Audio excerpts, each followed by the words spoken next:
You know, this is your third win. You've tied Dale Earnhardt and Jeff Gordon now for the most All-Star wins. Talk about what that means. Man, it means a ton to me. You know, those are two of the greatest drivers that have ever been in a stock car, and you know, I want to set my goals high, and I want to be considered one of the best to sit in a stock car. And the only way you do that is by winning big races and piling up those stats. So I'm very happy to have won tonight.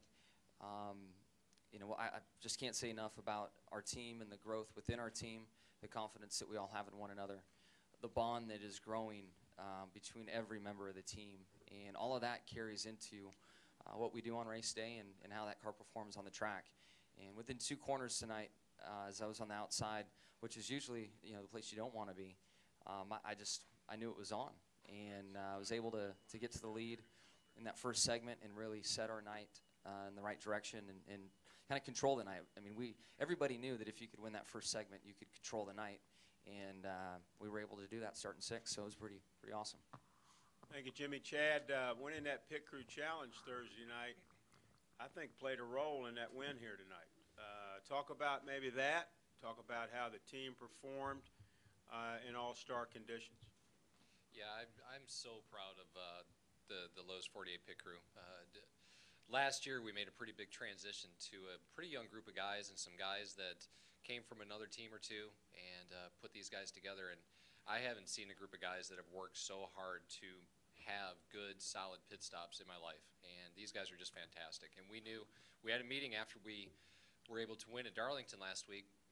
And we said, look, if we can go out and we can win the Pit Crew Challenge and get that #1 pit box, and we can get a solid race car and go out there and win the first segment, the rest of it would be up to Jimmy. We knew that we could win the race. And, man, it played out perfectly. Those guys did such a fantastic job at the Pit Crew Challenge on Thursday night, beat the defending champions, I think, not only once but twice. I think that speaks volumes about how good those guys are. And Jimmy drove a heck of a race this weekend. In practice, the car was fair, solid, and he did a really good job of directing us on what we needed to do with the race car, and came in today, and it was great, exactly what we needed to do. I was stressing last night as to what we were going to do for strategy, and I actually made him come to the transporter, and we talked about it again, and so on and so forth, and he was like, man, strategy's pretty easy now after you win that first segment, which it was. So that's exactly what he said. How do you like me now? And I was like, man, I love you, buddy, because you made my night easy. So it worked out really great, and I couldn't be prouder to be able to get that third All-Star race here. That's pretty cool. That's a lot of fun. Thank you, Chad and Rick. Certainly what a 7 days it's been for you and your racing organization. And you took a little spin out there in the 48 car and then the post-win. I don't know if I've ever seen that before, but talk about that. And I'll also talk about just, you know, the significance of your 7th All-Star win as a team owner, and you know, just how things are really starting to kind of line up now as you get into that time of the season where you really start kind of going for the championship. Well, that was the dumbest thing I've done ever in racing tonight. That was it. That was. I may have done some smart things, but that was the dumbest one. But I don't know. We just was so excited, and I saw Jimmy, and when I climbed in, I got my foot hung in the dash and had his knee pinned where he couldn't get to the clutch, and I thought, I'm going to be like a busted watermelon out here. But it was a neat deal. And But you did say, "Come get me." Yeah. So I did what you said. I'll kind of, yeah. Like I said, it's the dumbest thing I've ever done. But you know, I said earlier this year that I thought we had great momentum in our organization, and you know, Jimmy's had just a really good year, but we had a rough start. And to see Dale win the Open and then win a segment, and I thought Casey had won a segment, and so all the cars are running well, and but I'm just proud of these guys, and that pit crew, that young crowd is just pumped, and I think the guys are working together. It's just it just feels terrific, and you know, after you win the 200, that was a kind of a monkey on our back for a while, and then get the pit crew deal done, and then come in here tonight and run this well. Just excited about the 600, excited about the rest of the year, and proud of little Chase too. So everything's been clicking for us here lately. All right, we'll take some questions. We'll go Jenna, David, then we're going to go to Joe, and then we're going to press box. But I will come back down. Jenna, Joe, David, go ahead.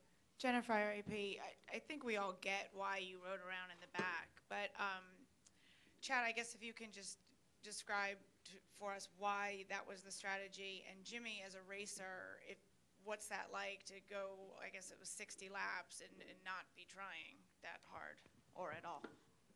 No, we were trying. We were working on our car. You know, I would make sure that you know, I could get a couple good laps in and find the balance of the car, and we're in heavy conversation about small adjustments and what we could do preparing for that final segment. So, you know, once we get through that and I'd catch the back, it was time to ride, and you know, that's no fun. My mind's running. You know, is the track changing? These guys are racing. Are they getting better? Are they stronger? But I had to believe in the system, and I really think whoever won that first segment would have done the same thing. It's just what you do when you can control the race like that, and we took great advantage of it. Yeah, I mean, he hit it right on the head. The biggest thing you've got to do in any event is you've got to limit your risk, and that's what we needed to do. We were fortunate, like Jimmie said, that he was able to get out there that first segment and attack and get the win. And from that point on, all you want to do is just maintain and make sure you're there at the end.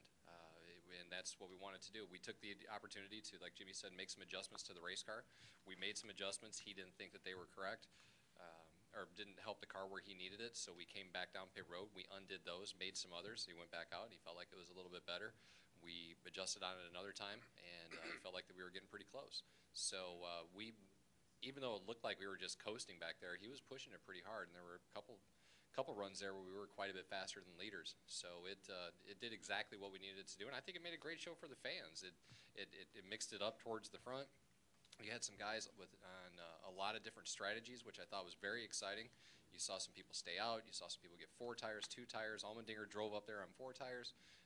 You saw guys stay out on old tires. I thought it was great. It was really exciting to watch, and I think it was a great show. It was a lot of fun to see all that come to fruition. Joe Menzer, and then David, and then press box. Go ahead, Joe. Back to the back. Joe Menzer, NASCAR.com. Jimmie, 200th win. You know, you passed Rusty Wallace. You on the all-time wins list there. Now you're win your 3rd All-Star race, and you're mixing up. You're up top with Dale Earnhardt and Gordon. You gave Rick his first window ride. I mean, what? You know, is some of this, I mean, do you think much about this stuff? And Rick, could you also speak to all the stuff that, you know, he just continues to accomplish? You know, this week I've probably thought about things more than most weeks. You know, to give Rick his 200th win and to look at the company, and I can go back to when I was racing off-road trucks and watching from afar and didn't know how I was going to get into NASCAR, but it's where I wanted to be. I'd come to races and I'd watch the Hendrick guys walk by. I'd watch Rick walk by. That's back when Randy Dorton had that cool hairdo where you could see where the comb went right through it.